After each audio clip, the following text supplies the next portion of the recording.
Hi everybody, so today we have another Iron Maiden video. So the album that I'm doing today is Iron Maiden, Seventh Son of a Seventh Son, and this is what the vinyl record looks like. I think this is one of probably my favourite ones because I really like how the Iron Maiden is like a dark blue and yellow, sort of purple, and the background is light blue and it's like on ice. This is probably one of my favourite ones.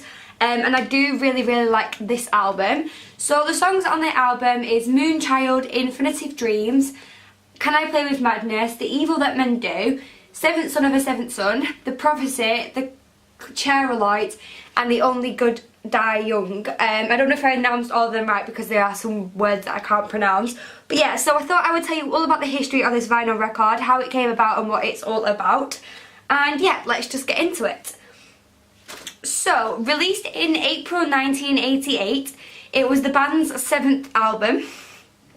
Not only was it Maiden's first fully fleshed out album, it was the first one with the use of keyboards and contained their most musically progressive songs to date. Certainly wasn't without the precedent.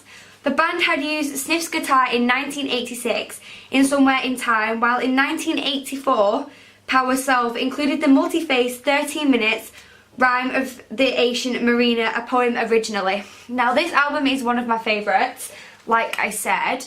However, Seven Sons of a Seven Sister, Iron Maiden threw caution to the wind and attempted to write an entire album on the concept about magical powers held by a seventh son born to the seventh son, in which no females were birthed between male. The idea came from when bassist and vocalist Steve Harris had read The Seventh Son, a novel originally by Orson Scott. So yeah, this was one of the albums which really drew to me when I was researching the 4 albums that we've got.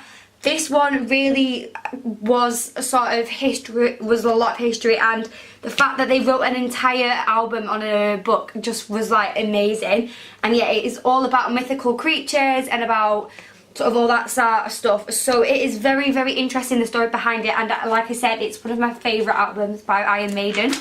To be a Maiden's first effort at a creation of a concept album, it marked the first time Harris asked vocal Bruce Dickinson to take on a key role in writing lyrics. So this album was actually co-wrote by Harris and Bruce Dickinson, which was the first time that they'd ever written a song together. They'd had done some sort of stuff in the past, but nothing really sort of major, so this album really brought them together.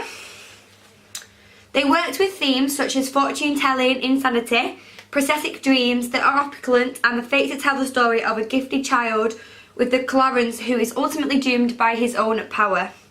The album debuted at #1 in the UK charts, making it the first top charting album for Iron Maiden since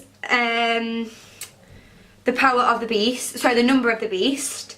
In America, it peaked at 12, and it was accomplished by a successful worldwide tour as well.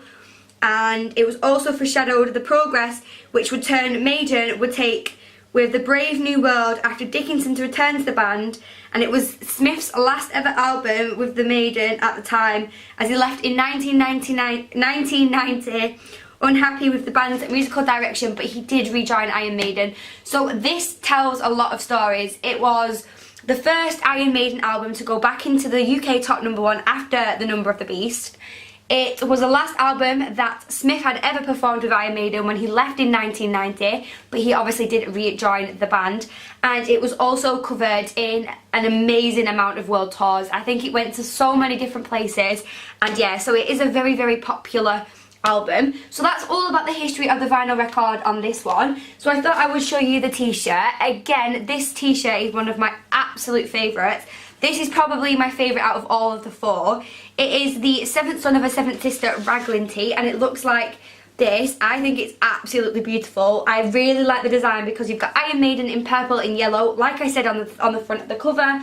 And then you've got this guy here at the front, and then it says Seventh Son of a Seventh Son, and it is a raglan tee. Again, I think this is so cool. It's so eye-catching, and for any Iron Maiden fan, it's one of them albums that, again, rocked history just like A Number of the Beast did. So it's definitely something that I think every Iron Maiden fan should have, and you can staple this in your wardrobe with so much, and I really like this t-shirt. So that's it for today's video. I hope you guys enjoyed it. I'm going to link all of our Iron Maiden t-shirts in the description below, as well as the one that I've just showed.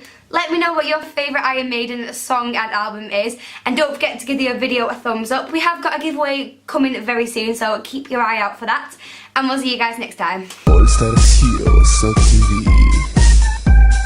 All Stars Heroes of TV. All Stars Heroes of TV. All Stars Heroes of TV. All Stars Heroes of TV. All Stars Heroes of TV. All Stars Heroes of TV. Who is your hero?